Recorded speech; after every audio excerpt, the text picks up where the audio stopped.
Hello friends, good afternoon on Sunday afternoon. ఈరోజు ఇంత తొందరగా రీల్ చేద్దాం అనుకోలేదు, truly speaking. But this made me talk to you so fast అన్నమాట. It's heavily raining, చాలా బాగుంది. నేను అనుకున్న కథ కూడా దీనికి కొంచెం రిలేటెడ్ అన్నమాట.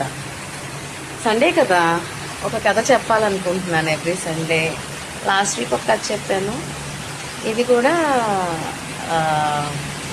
ఈరోజు కూడా ఒక కథ చెప్పాలనుకుంటున్నా.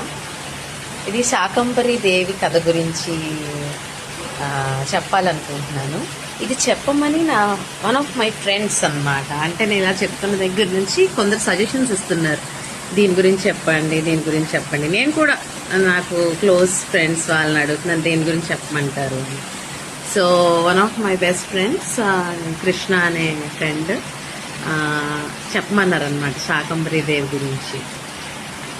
So I made little research. Devi Bhagavatam గురించి చాలామంది విని ఉంటారు. దేవి భాగవతంలో ఉన్న అధ్యాయంలో స్కంద పురాణం, దేవి భాగవతం స్కంద పురాణంలో కొన్ని అధ్యాయాలు ఉంటాయి. అధ్యాయంలో రాసిందన్నమాట స్పెషల్గా శాకంబరి దేవి గురించి. శాకంబరి దేవి అనేది ఎలాగ వచ్చింది అంటే, ఈ హిరణ్యాక్షుడు అనే రాక్షసుడు ఉన్నాడు కదా, ఈ లీనియేజ్ హిరణ్యకశ్యపుడు, హిరణ్యాక్షుడు, ఈ లీనియేజ్లో దుర్గముడు అని ఇంకొక రాక్షసుడు ఉండేవాడు అనమాట. సో అతనుకి ఏమనుకున్నాడు అంటే, ఈ దేవతలకి శక్తి అది ఎలా వస్తుంది అంటే, వేదాలు వాళ్ళ దగ్గర ఉండడం వల్ల దేవతలకి ఇంత శక్తి వస్తుంది అనేసి గ్రహించాడు. సో అలా గ్రహించిన తర్వాత ఏం చేశాడంటే, విపరీతమైన తపస్సు చేశాడు బ్రహ్మకి. అయితే బ్రహ్మ వరం ఇచ్చాడు అన్నమాట. సో వరం ఇవ్వంగానే వేదాలన్నీ ఆక్రమించేశాడు. ఇంకా దేవతలు, మునులు ఎంత కఠికమైన దుర్భిక్షం అంటారు కదా, అలాంటి పరిస్థితికి వెళ్ళిపోయారు వాళ్ళందరూ. 100 సంవత్సరాలు పైగానే ప్రకృతిలో అన్నీ కూడా ఒక వర్షాలు లేకుండా, జీవరాశికి కష్టంగా, మనుగడ లేకుండా అయిపోయిందన్నమాట. ఫుడ్ లేదు, ఏం లేదు.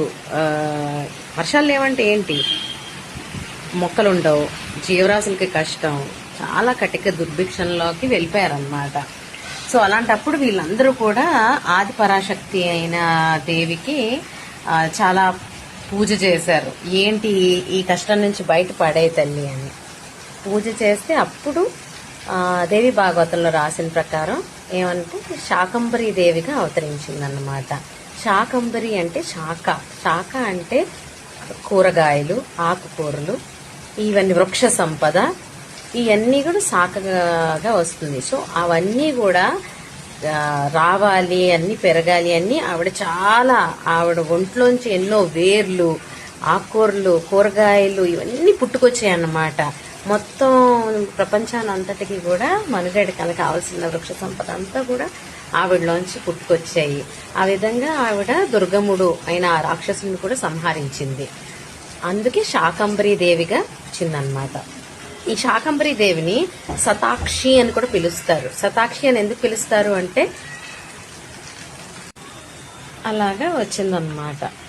సో శతాక్షి అంటే 100 కన్నులు ఉన్నది అని, అన్ని విధాలుగా అన్ని కళ్ళు వేసుకొని అందరినీ కాపాడి ఆవిడ శాకంబరి దేవిగా వెలిసింది. సో ఈ విధంగా అందుకే మనం ఈ దుర్గా నవరాత్రుల్లో, శాకంబరి నవరాత్రుల్లో చూస్తాం, అన్ని అమ్మవారిని అలంకరిస్తూ ఉంటారు. టమాటాలు, బెండకాయలు, అన్ని కూరగాయలు, అన్ని ఆకుకూరలతో బాగా అలంకరిస్తూ ఉంటారు. ఎంతో మందికి జీవనాధారంగా, ఎంతో మందికి వృక్ష సంపదగా ఫుడ్ అందించింది కాబట్టి ఆ తల్లిని శాకంబరి దేవిగా పిలుస్తామన్నమాట. సో ఐ హోప్ ఈ కథ మీకు నచ్చింది. అండ్ ఈరోజు ఇలా వర్షం పడింది. అండ్ చాలా రోజులు బట్టి వర్షం లేక అల్లాడుతున్నాం.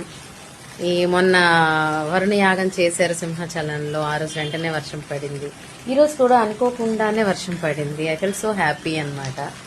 సో చూసారా ఆ గ్రీన్, ఆ ప్రకృతిని చూస్తుంటే ఒక టైప్ ఆఫ్ హ్యాపీనెస్ వస్తుంది ఆ గ్రీనరీని చూస్తే. ఇది మనకి ఏం నేర్పిస్తుందంటే ఈ కథ కూడా సేవ్ వాటర్, మొక్కలు నాటండి, ఇట్లాంటివన్నీ మనకు నేర్పిస్తుంది. సో ఒక విధంగా ఈ పురాణాలు, ఇతిహాసాలు ఇవన్నీ కూడా ఏం చెప్తున్నాయి అంటే మనిషి ఎలా బతకాలి, ఏ విధంగా బతకాలి, కరెక్ట్ విధానాలు ఏంటి అన్నది ఒక్కొక్క కథ రూపంలో ఒక్కొక్క ఈ డిస్టింగ్విష్డ్ క్యారెక్టర్స్తో మనకి నేర్పిస్తున్నాయి అన్నమాట. అసలు చూసారా వెనక గ్రీన్ చూస్తుంటేనే ఒక రకమైన హ్యాపీనెస్ వచ్చేస్తుంది నాకైతే. ఇప్పుడే వర్షం పడింది, వెంటనే మళ్ళీ ఆగింది. ఐ థింక్ రెయిన్బో కూడా వస్తుంది. So make your life colourful. Thank you. Happy Sunday.